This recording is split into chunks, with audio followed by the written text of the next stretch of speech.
One evening, a woman came home late from work. She put her handbag down on the kitchen table and started to root through it. Then, she realized she didn't have her mobile phone with her. She couldn't remember the last time she had it. I must have lost it on the way home, she thought to herself. She went into the hallway, picked up her home phone, and dialed the number of her mobile. The phone rang for a long time, and then someone picked up, but they didn't say anything. "Hello?" said the woman. There was no answer, but she could hear someone breathing on the other end. "Hello? Can you hear me?" she said. But there was still no answer, but the breathing got heavier. "Hello? Can you hear me?" the woman asked again. Then, in a low voice, the person on the other end said, "I hear you." Then they hung up. After that, the woman kept calling her cell phone, but nobody picked up. Eventually, she gave up in frustration. It was late and she decided to go to bed. When she went upstairs to her bedroom, she was shocked to see her cell phone sitting on the nightstand. It was on silent.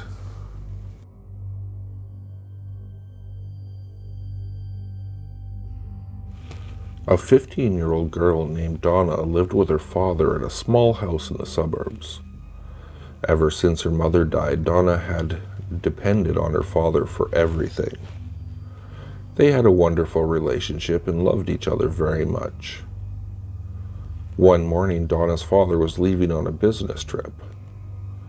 As they ate breakfast together, he told her that he would be home very late that night. With that, he kissed her on the forehead, grabbed his briefcase, and walked out the front door. Later that day, when Donna came home from school, she did some homework and watched some TV. By midnight, her father still had not returned, so she decided to go to bed. That night, she had a dream. She found herself standing at the edge of a busy highway. Cars and trucks whizzed by at an alarming rate. She looked across the highway and saw a familiar figure standing on the other side. It was her father. His hands were cupped around his mouth and he seemed to be shouting something to her, but she couldn't make out what he was saying. As the traffic whizzed by, she strained to hear. Her father's eyes were sad.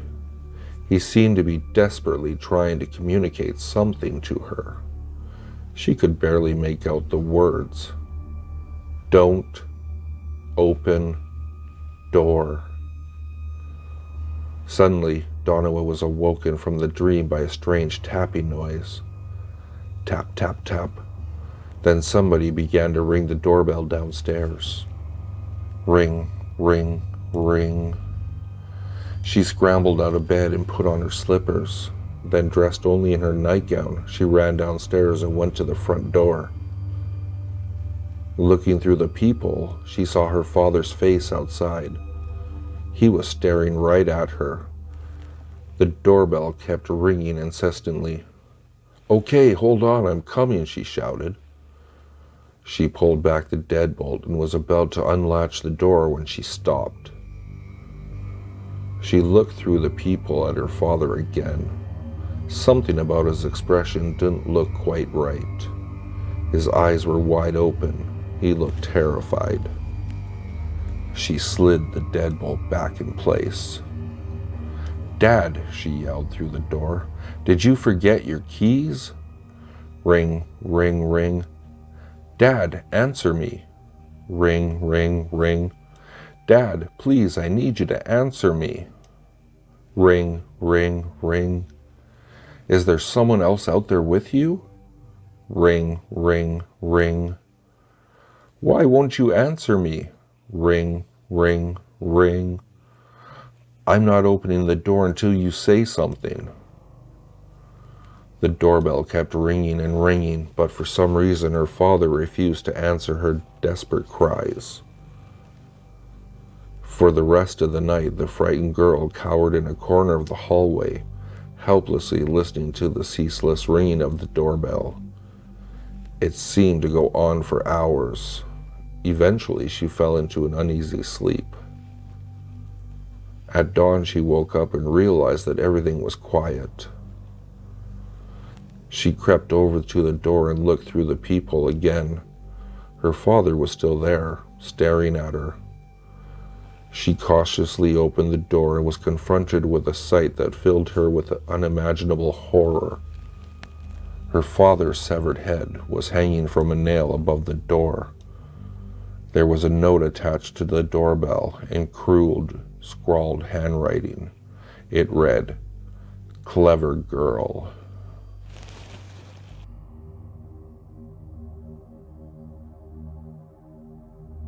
Last night, a friend rushed me out of the house to catch the opening act at a local bar's music night.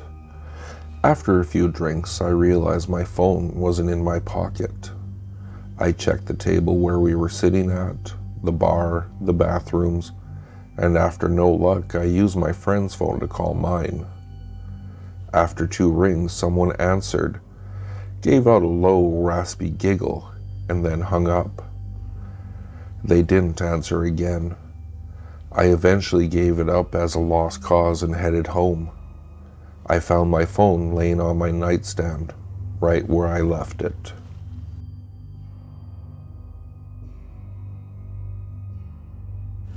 There was a young man who was reckless and foolish. Sometimes, for fun, he would take his father's car without permission and go driving around the area even though he didn't have a driver's license. One day he was driving too fast, and as he came around a corner, the car ran up on the sidewalk. He knocked down a woman and her young son. The mother was badly injured, but her little boy was killed on impact. Her son bled to death as she held him in her arms. The young man was arrested by the police and charged with reckless driving and vehicular homicide. He claimed he wasn't guilty even though he knew the accident was his fault. His father even hired an expensive lawyer and tried to have the charges dropped. In court, the judge said that the man could avoid going to jail if he paid a lot of money to the mother as compensation for the loss of her son. The young man happily agreed.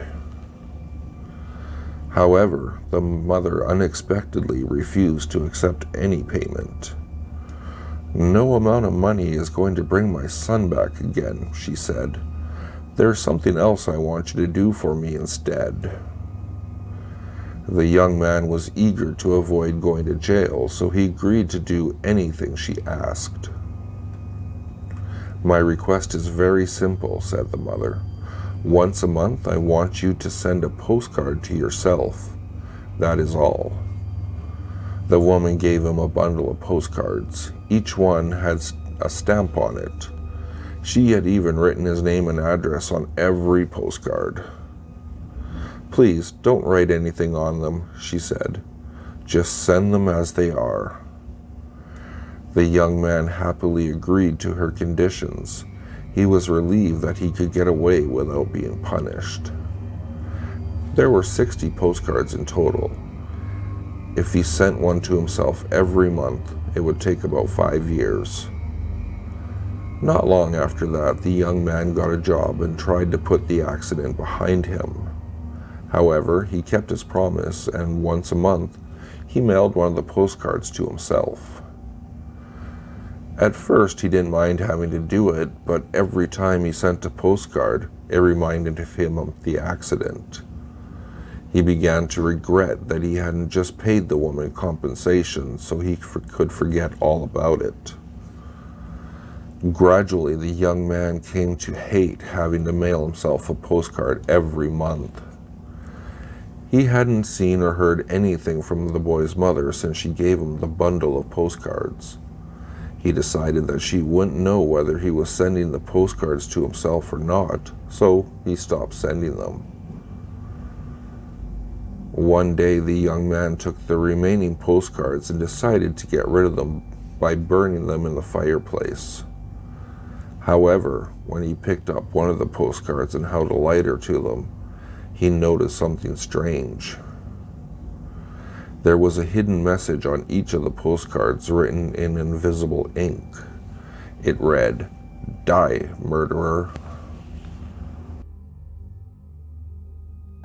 If you like what you heard, please like, subscribe, and share with your friends. If you'd like to, you can follow me at Twitter. The handle is @FuzzyPantaloons, and I'll see you all next time.